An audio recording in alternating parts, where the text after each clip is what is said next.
আগের বাংলাদেশ আর পরের বাংলাদেশটা ভিন্ন। অন্তত আমার জায়গা থেকে, সাধারণ মানুষের জায়গা থেকে এই পার্থক্যটা আমরা ফিল করি আর কি। এবং আমার তো আজকে এখানে আসলে বসে থাকার কথা ছিল না, হয়তো অন্য একজনের ছিল। এবং এটা তো নিউজও হয়েছে যে সরকারি চাকরিতে কোটা সংস্কার চেয়েছিল, এখন নিজেরাই হয়ে গেছে সরকার।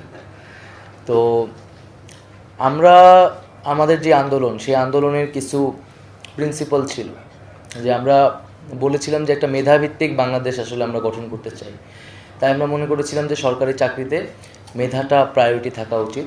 কোটা থাকতে পারে, যতটুকু প্রয়োজন সেতটুকু রেখে সংস্কার করে মেধাটাকেই প্রায়োরিটি দেওয়া হোক। কারণ বাংলাদেশকে এগিয়ে যেতে হলে মেধাবীদের প্রাধান্য দিতে হবে। কারণ আমরা দেখতে পাচ্ছি যে মেধাবীরা দেশ নিয়ে হতাশ, তারা ব্যাপক পরিমাণে বিদেশমুখী, কারণ তারা মনে করছে যে তাদের মেধাটা আসলে যথাযথ গুরুত্ব দেওয়া হয় না বাংলাদেশে, বা তার কোনো সুযোগ নেই।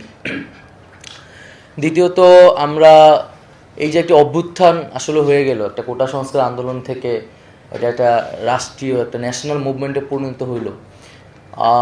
এর এর একটা অ্যাসপাইরেশন আছে, একটা আকাঙ্ক্ষা আছে যে এত এত মানুষ আসলে নেমেছে, শহীদ হয়েছে, রক্ত দিয়েছে। বাংলাদেশের ইতিহাসে 1971 সাল একটা যেমন বড় ঘটনা, আমরা একটা নতুন রাষ্ট্র, স্বাধীন সার্বভৌম রাষ্ট্র পেয়েছি, এরকম 2024-এর এই জুলাই অভ্যুত্থান আরেকটি বড় ঘটনা হিসেবে ইতিহাসে আসলে থাকবে। কিন্তু এই ইতিহাসের এই ঘটনাটিকে আমরা যথাযথ মূল্যায়ন করতে পারবো না যদি তার যেই পরবর্তী এই সময়টা যদি আমরা কাজে লাগাতে না পারি। আমরা যদি আমরা বলেছি যে আমরা আগের বাংলাদেশটা চাই না, আমরা যেই বাংলাদেশে আসলে এই যেই প্রবলেমগুলো ছিল সর্বস্তরে, বাংলাদেশের এমন একটা সমস্যা, যেখানেই হাত দেওয়া হয় সেখানেই প্রবলেম, সেখানেই সমস্যা, সেখানেই দুর্নীতি, সেখানেই লুটপাট, মানে সর্বাঙ্গে ব্যথা, ওষুধ দিব কোথায়। তো এটা রাষ্ট্র কাঠামোর আমূল পরিবর্তন ছাড়া, সংস্কার ছাড়া আসলে বাংলাদেশ এগিয়ে যেতে পারবে না। আমরা চাই না যে শুধু ব্যক্তির পরিবর্তন না, কয়েকজন ব্যক্তির পরিবর্তন করে সমস্যাটা মিটবে না যদি আমরা কাঠামোগত পরিবর্তন না করতে পারি। তো এখন যেহেতু একটা সুযোগ এসেছে, এই সুযোগটাকে আমাদের সবার কাজে লাগানো উচিত। ছাত্ররা, সাধারণ মানুষরা তাদের যেই রোল, তাদের যে ভূমিকা, তারা সেটা পালন করেছে। রাজপথে তারা সেটা করে দেখিয়েছে, বা সামনেও করে দেখাবে।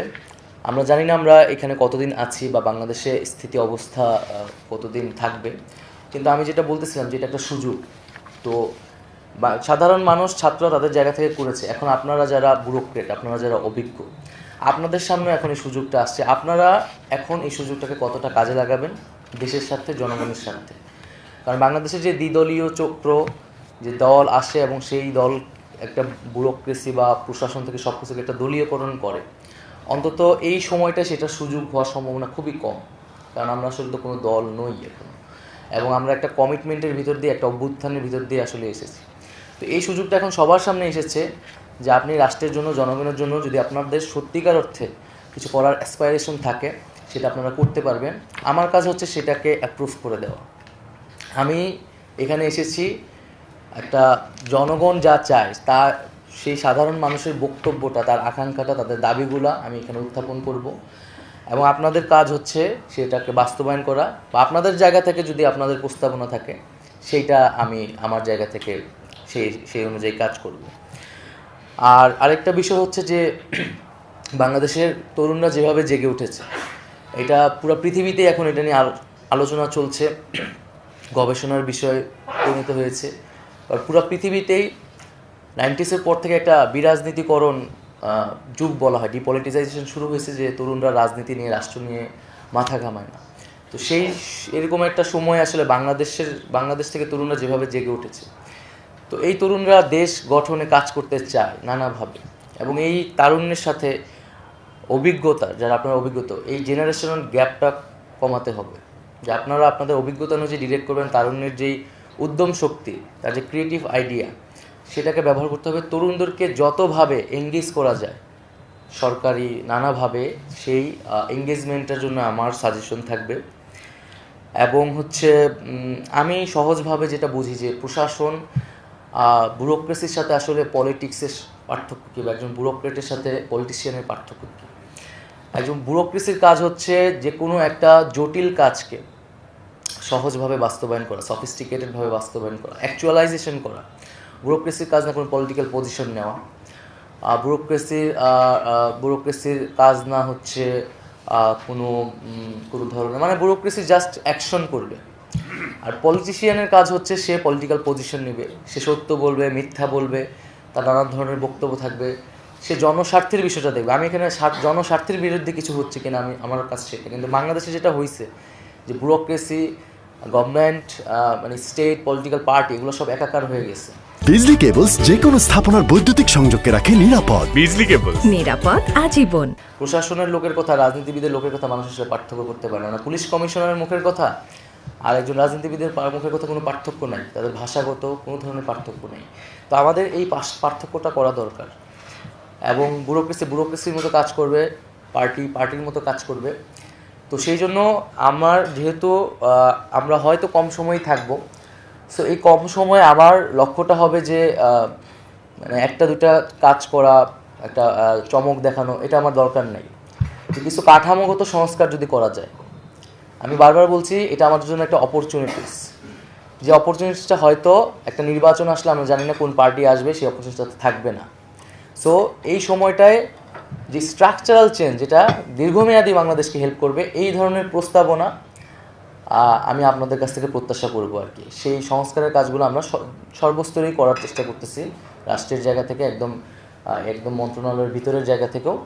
এটা হচ্ছে আমার একটা আপনাদের প্রতি আর্জি থাকবে। আর দ্বিতীয়ত হচ্ছে যে দুর্নীতির বিষয়টা, যে আমাদের দুর্নীতির একটা বড় সমস্যা। তো দুর্নীতির বিরুদ্ধে আমাদের অবশ্যই অবস্থানটা নিতে হবে। এবং এখানে আমি যেটা প্রথমে বলেছি যে মেধাকেই সবচেয়ে বেশি গুরুত্ব দেওয়া উচিত। কোনো ধরনের পলিটিক্যাল ভিউজ, পজিশন, স্বজনপ্রীতি, এগুলোর কোনো জায়গা হবে না। এবং আপনাদের এখানে ব্যক্তির অনেক ধরনের ভিউজ থাকতে পারে, ইডিওলজি থাকতে পারে, বাট আপনি যখন ব্যুরোক্রেট, আপনি রাষ্ট্রের জন্য কাজ করতেছেন, জনগণের জন্য কাজ করতেছেন। এবং ব্যুরোক্রেসি মানে সেটা নৈর্ব্যক্তিক, সেটা নিরপেক্ষ, এই জিনিসটা বজায় রাখতে হবে।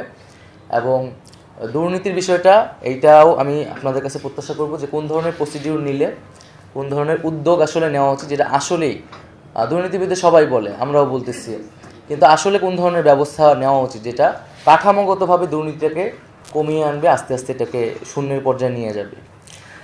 এবং এই যে মন্ত্রণালয়টি আপনারা যেটা উত্থাপন করলেন, যে আপনারা বললেন যে এটা আসলে একটা সেবামূলক, মূলত কাজটা আসলে সেবা। এবং মুশফিকুর সাহেবও যেটা বললেন যে এটা কিন্তু একটা মৌলিক অধিকারে আসলে চাহিদায় পরিণত হয়েছে। এবং আপনি জানেন যে ইন্টারনেটকে কিন্তু এখন ডিজিটাল রাইটস হিসেবে দেখা হয়, এটা একটা হিউম্যান রাইটসের অংশ আসলে। এই যে বাংলাদেশে মুভমেন্ট হলো এবং হুট করে ইন্টারনেট বন্ধ করে দেওয়া হলো, এবং বন্ধ করার মধ্যে করার পরে কী পরিস্থিতি হয়েছে আমরা এখনও সেটার রিপোর্ট, তদন্ত কিন্তু পাইনি, যে কত মানুষ আসলে এই সময় মারা গেছে। এটা কত বড় একটা জঘন্য, যে মানবতা বিরোধী একটা অপরাধ হয়েছে, কাজ হয়েছে, এটা আমরা হয়তো এখনও বুঝতে পারতেছি না। এটা আন্তর্জাতিকভাবেও এটা নিয়ে অনেক সমালোচনা হচ্ছে, যে ইন্টারনেট বন্ধ করে এখানে একটা গণহত্যা পরিস্থিতি তৈরি করা হয়েছে। কেবল ইন্টারনেট বন্ধ না, যে যোগাযোগ করতে পারতেছি না, সেটা হয় মুভমেন্টের সময় একটু স্পিড কমায় দেয়, মোবাইল নেটওয়ার্ক কমায় দিতেছে, কিন্তু এটা একদম বন্ধ করে, একটা ক্র্যাকডাউন করে ইলেকট্রনিক মিডিয়াকে ফুল নিজের কবজায় নিয়ে এটা কত লাশ পড়তেছে আমরা জানি না। এবং ইন্টারনেট যখন বন্ধ, তখন আমাদেরকে তুলে নিয়ে যাওয়া হয়েছে, আপনারা এই ঘটনাগুলো জানেন। তো এই বিষয়টা আমাদের অবশ্যই সেন্সিটিভভাবে দেখতে হবে, যে ইন্টারনেট কিন্তু একটা হিউম্যান রাইটস, মানবাধিকার। এবং পুরো আন্তর্জাতিক অনেক চুক্তিগুলোতে কিন্তু এখন এই বিষয়টাকে মানবাধিকার হিসেবে গুরুত্ব দেওয়া হচ্ছে। হয়তো সামনে বাংলাদেশের সংবিধান থেকে শুরু করে বাংলাদেশের যে মানে মানবাধিকারের জায়গাগুলোতে ইন্টারনেট খুবই গুরুত্ব পাবে। তো এইটা কিন্তু এই মন্ত্রণালয়কে যথেষ্ট পরিমাণে আসলে তার একটা যে ইমেজ কিন্তু নষ্ট করছে, এবং এই ইমেজটাকে কিন্তু পুনরুদ্ধার করতে হবে। এবং যেহেতু আমি এখানে আসছি, এটা আমার খুব বড় একটা দায়িত্ব আসলে, যে কেন এই মন্ত্রণালয় এই মানবাধিকার লঙ্ঘনের মতো এই কাজে জড়িত ছিল। আর যেহেতু এটা সেবামূলক কাজ, এখানে এটার সুবিধাটা হচ্ছে যে একটা ছোট্ট কাজও যদি করা যায়, এর এর এর বিস্তৃতিটা হয় কিন্তু ব্যাপক। মানে এটার সুবিধাটা পায় সকল মানুষ, কারণ সকলের কাছে মোবাইল আছে, সিম আছে, ইন্টারনেট আছে। আবার এটার যদি ছোট্ট একটা অসুবিধাও করা হয় এই জায়গা থেকে, এটারও ভুক্তভোগী হয় ব্যাপক অর্থের মানুষ আসলে, কারণ এটার অডিয়েন্সটা আসলে বিশাল। তো আমরা যদি ছোট ছোট কাজ করেও আগাতে পারি, যেটা সুবিধাটা মানুষ ব্যাপক অর্থে পাবে, তাহলেও এটা এই মন্ত্রণালয়ের ক্ষেত্রে আমাদের ক্ষেত্রে আমাদের সকলের জন্য যে ইমেজ সেটাকে আরও তুলে ধরবে। এবং আমার কথা মোটামুটি শেষ। আমার কথা থেকে হয়তো আপনারা অনেক কিছু বুঝতে পেরেছেন। সামনে হয়তো আপনাদের সাথে আরও কথা হবে, আলোচনা হবে। আমি খুব তরুণ, আমি তো আমার স্টুডেন্ট লাইফও আসলে এখনও শেষ হয় নাই, মাস্টার্স আমার চলমান ছিল। সেই জায়গায় একটা জরুরি পরিস্থিতি বাংলাদেশে হয়েছে, একটা দায়িত্ব আমাদের কাঁধে চলে এসেছে। তো আমরা আমাদের জায়গা থেকে করেছি, সাধারণ মানুষ রক্ত দিয়েছে। বাংলাদেশের মানুষ কিন্তু এখন আপনাদের থেকে শুনতে চায়, আপনাদের কাজ করতে চায়, আপনাদের থেকে কাজ দেখতে চায়। এবং বিগত সময়গুলোতে নানান হয়তো আপনারা কাজ করতে পারেন নাই, বা আপনাদের ভিতরে অনেক ধরনের আপনারা হয়তো চেয়েছেন, পারেন নাই, সেই ধরনের সুযোগ ছিল না।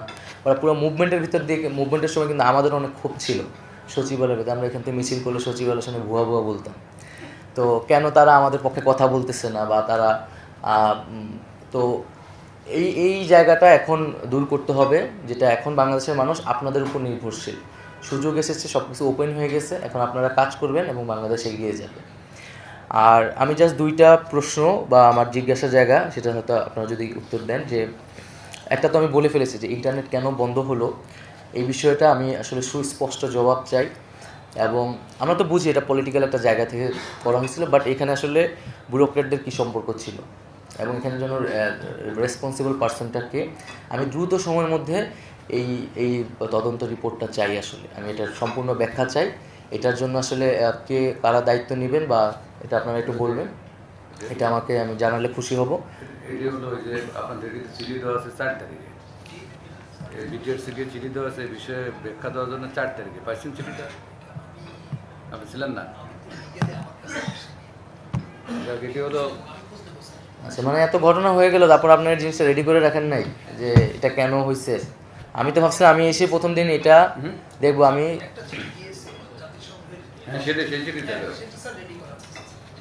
আচ্ছা, জাতিসংঘের জায়গা থেকে না, মানে আপনাদের প্রশাসনের জায়গা থেকে, যে আমি এটার ব্যাখ্যাটা জানতে আসলে কি হয়েছিল, একদম যেটা সত্য, যেটা যদি মন্ত্রী সাহেবের অর্ডারে হয়ে থাকে সেটা আপনারা বলবেন।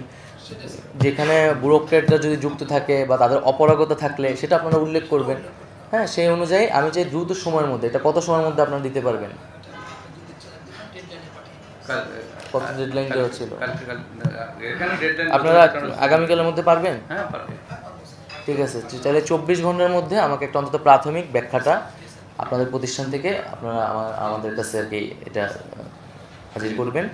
আর দ্বিতীয়ত হচ্ছে যে ইন্টারনেট বিষয়গুলো পপুলার ডিমান্ডস। আমি আসার আগে যতটুকু মানুষের সাথে ইন্টারেকশন করেছি, আপনারা হয়তো আরও ভালো বলতে পারবেন যে ইন্টারনেটের দাম কমানো নিয়ে কথা আছে, বিশেষত মেয়াদের বিষয়টা নিয়ে অনেক কথা আছে, যে ইন্টারনেট এটা আসলে সিম কোম্পানিগুলো মেয়াদ কেন থাকবে, বা এইটা নিয়ে আপনারা একটু বলতে পারেন খুব ছোট করে। আমরা হয়তো পরে এটা নিয়ে আলোচনা করবো আরও।